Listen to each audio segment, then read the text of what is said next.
အစီအစဉ်လေးကနေပြန်လည်ကြိုဆိုပါရစေ။ဒါကတော့ဒေါ်ရည်အုံးရဲ့တရုတ်မှန်နဲ့ဒေါ်ရည်အုံးကျူးလွန်ခဲ့တဲ့ပြစ်မှုတွေအိုးထင်းတွင်းရွာဖြစ်စဉ်နဲ့ပတ်သက်ပြီးတော့ဒီဆယ်လုတ်ကြံထားတဲ့အကြောင်းအရာတွေရဲ့ဒုတိယပိုင်းကိုဆက်လက်ပြီးတော့နားဆင်ရမှာပဲဖြစ်ပါတယ်။ပထမပိုင်းလေးနဲ့ဆက်ပြီးတော့နားဆင်ပေးပါအောင်ခင်ဗျာ။တွင်းရွာနဲ့ဒီမုံရွာမျိုးနဲ့ကမိုင်အားဖြင့်46မိုင်နီးပါ46မိုင်ကျော်ပါဝေးတယ်။ကားနဲ့သွားရင်2နာရီလောက်ပဲ1နာရီကျော်ပေါ့နော်1နာရီ2နာရီနီးပါးကြာမြင့်တယ်။ဆိုင်ငယ်နဲ့သွားရင်လည်း2နာရီစွန်းစွန်းကြာမြင့်တယ်။အကယ်၍ဒေါ်ရတီအုံးသာမုံရွာကနေဦးထင်းတွင်းရွာကိုသွားမယ်ဆိုရင်18နာရီကြာမြင့်ပါ။သို့တော့ဒီကိုတက်ထွေးနိုင်sorry ပါအကိုရဲ့ဒီဒေါ်ရတီအုံးနဲ့ပြောဆိုထားတဲ့ဗီဒီယိုကလစ်လေးကိုကျွန်တော်တို့လည်းကြည့်ရှုရပါတယ်ဒီဗီဒီယိုကလစ်လေးကိုလည်းကျွန်တော်တင်ထားမိပါတယ်အဲ့ဒီအတွက်လည်းခွင့်ပြုပေးပါဒါဒီနေရာကနေကျွန်တော်လေးဆက်ဆက်နဲ့ခွင့်တောင်းတာပါဒီထဲကနေမှဒီကိုတက်ထွေးနိုင်တဲ့ဒေါ်ရတီအုံးနဲ့ပြောဆိုထားတဲ့အင်တာဗျူးတွေကမှဒေါ်ရတီအုံးထပ်ပြီးတော့လီဆယ်လိန်လေပြီးတော့ပြောဆိုသွားတဲ့အကြောင်းအရာကဘုံကျဲနေတဲ့အချိန်ဒုံးဆိုတဲ့အတန်ကြားရတယ်သူကမုံရွာမှာရှိတယ်46မိုင်ခွာကလေကြောင်းတိုက်ခိုက်မှုကိုဒေါ်ရတီအုံးကကြားနိုင်တဲ့ sense တစ်ခုရနေတယ်ပြီးရင်46မိုင်ကွာဝေးရှိတယ်တနာရီကျော်လောက်ပဲသွားရတဲ့ခရီးကိုဒေါ်ရတီအုံးက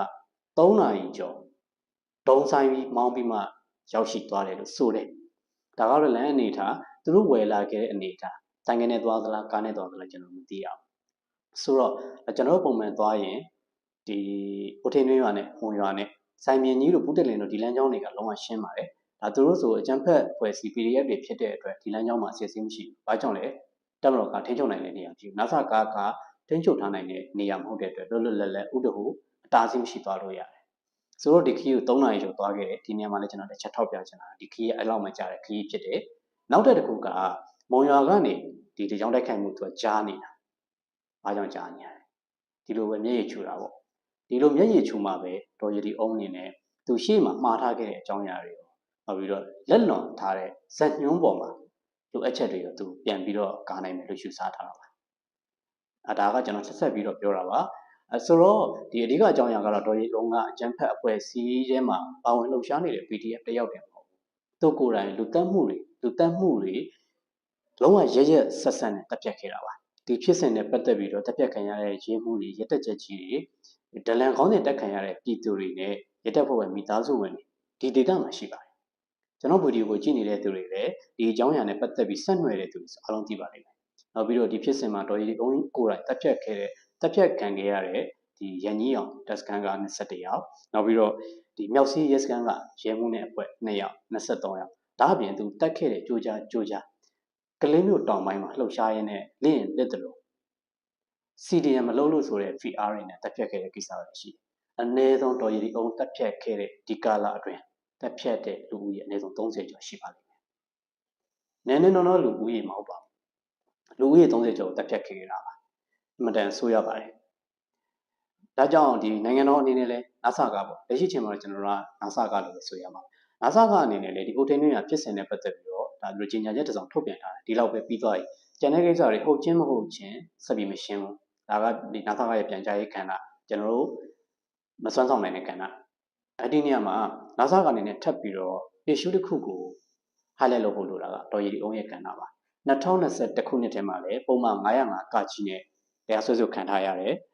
်ဒါကဒေါ်ရည်အုံးရဲ့ဖြစ်စဉ်ပါဆောင်85မြင်းဆောင်2021နဲ့905ကကြီးကလေးမြမရေစခန်းမှာတရားစွဲဆိုခံထားရတယ်ဒီအကြောင်းအရာတွေလည်းရှိခဲ့တယ်နောက်ပြီးတော့လူသက်ခဲ့တဲ့ပြစ်မှုတွေဒါကျွန်တော်ပြောပြခဲ့တဲ့အထက်မှာရန်ကြီးအောင်နောက်ပြီးတော့မြောက်စီထိုမှာဘေးနားပတ်ဝန်းကျင်ကရွာတွေမှာပြစ်မှုတွေများပြားရှိပါတယ်။ဒါကြောင့်နာဆာကအနေနဲ့ဒီဒေါ်ရတီအုံးနဲ့ပတ်သက်ပြီးတော့လက်ရှိမှာအမေရိကန်ကာဘာလို့ပရာဟိတလို့ကယ်ဆယ်ရေးလို့ကာကွယ်ယူထားတာရှိတယ်။ဒါပေမဲ့သူကလစ်တယ်လို့လက်နက်ကင်ပြီးတိုက်ပွဲတွေဝင်ပါတယ်။ဒါကြောင့်မလို့ဒေါ်ရတီအုံးနဲ့ပတ်သက်ပြီးဒီနိုင်ငံတော်အပေါ်မှာနောက်ပြီးတော့ဒေသတွင်းပြည်သူလူထုတွေအပေါ်မှာအကြမ်းဖက်မှုတွေတပ်ဖြတ်မှုတွေပြုလုပ်နေတာဖြစ်တဲ့အတွက်ဒေါ်ရတီအုံးနဲ့ပတ်သက်ပြီးတော့ထိရောက်တဲ့အကြောင်းအရာအဓိကထိရောက်တဲ့အကြောင်းအရာဆိုတော့လိုအပ်တာဆက်လက်ပြီးဆောင်ရွက်ဖို့ပဲပြောတာပါဒါကျွန်တော်တို့ဘာလို့ပါလို့လူတယောက်ရဲ့ဒီသူ့ရွေးချယ်ထားတဲ့ right သူရှောက်နေတဲ့လမ်းကြောင်းနဲ့ပတ်သက်ပြီးတော့နိုင်ငံတော်ဘက်ကဘာလို့ပါညာလို့ပါဆိုပြီးတော့ကျွန်တော်တို့ကောင်းခြင်းဆိုခြင်းဖိအားပေးတာတွေတောင်းဆိုတာတွေမလုပ်ပါဘူးဒါပေမဲ့သူဖြစ်ခဲ့တဲ့ဖြစ်စဉ်နဲ့ပတ်သက်ပြီးတော့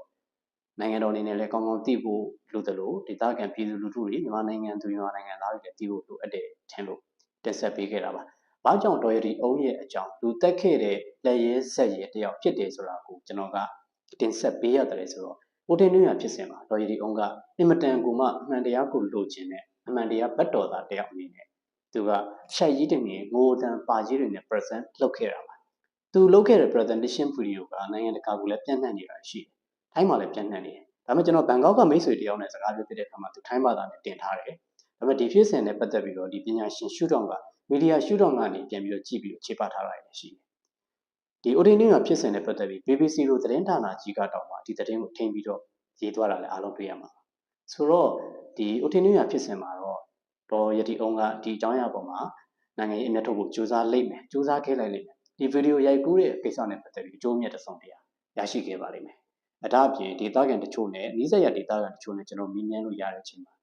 PDF တွေပေးနာမှာစုဖွဲ့နေတယ်လှုပ်ရှားနေတယ်ဒီအကြောင်းအရာနဲ့ပတ်သက်ပြီးကျောင်းသားတွေလူငယ်တွေတည်ဆုံမှုနဲ့ပတ်သက်ပြီးတော့သတင်းမှန်မထွက်ဖို့သူတို့စုဖွဲ့လှုပ်ရှားနေတဲ့ကိစ္စတွေနဲ့ပတ်သက်ပြီးတော့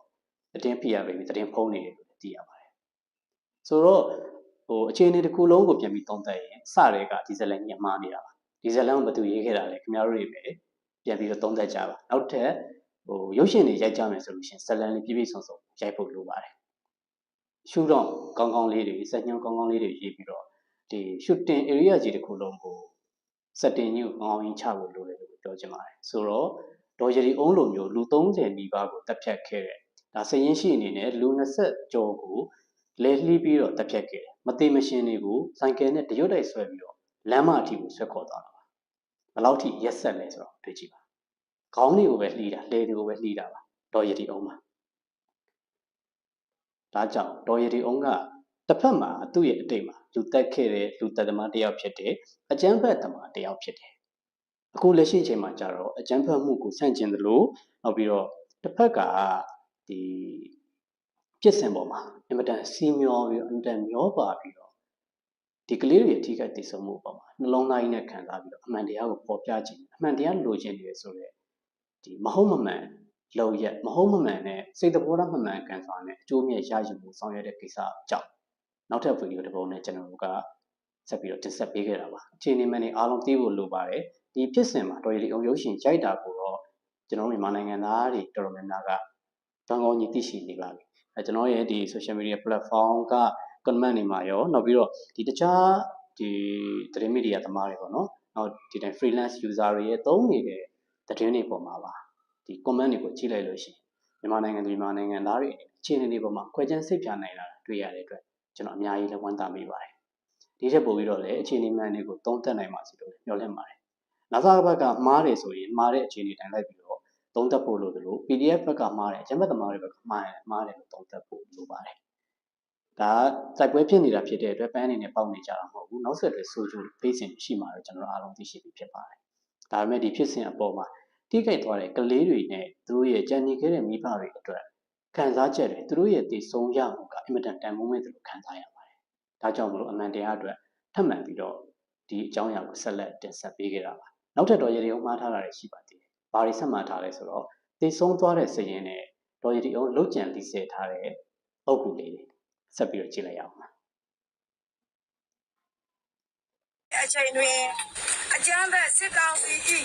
လေကြောင်းတိုက်ခိုက်ခံရမှုကြောင့်မတရားသေဆုံးခဲ့ရပါသည်ကမမမဝင်း grade 10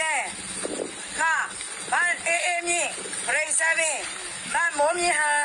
grade 7မန်အင်းငိမ့်ဆန် grade 3မန်မောင်စီယာပြို grade 5မန်ချယ်လီမိုး grade 2မောင်လွမ်းပိုင်ထက် grade 2မန်မြတ်နိုးဦးခေါ်မန်မိုးပွေဖြူ grade 7မန်စုလိုက်နိုင်ခေါ်မန်တင်းတင်းယူနိုင်တို့သည်စစ်ကောင်စီရဲ့အကြမ်းဖက်ခြင်းကြောင့်ကျွေလွင့်သွားကြတဲ့ကလေးသူငယ်တွေမှတ်တမ်းပါမဆွေလိုင်းတက်ရှင်နှစ်မစနေဖြူတက်ကိုနှစ်မိုးခိုင်အသက်73နှစ်မောင်ဖုံးဒီစာအသက်9မောင်စင်ကိုအသက်14နှစ်ပါရှင် တတ်သေးက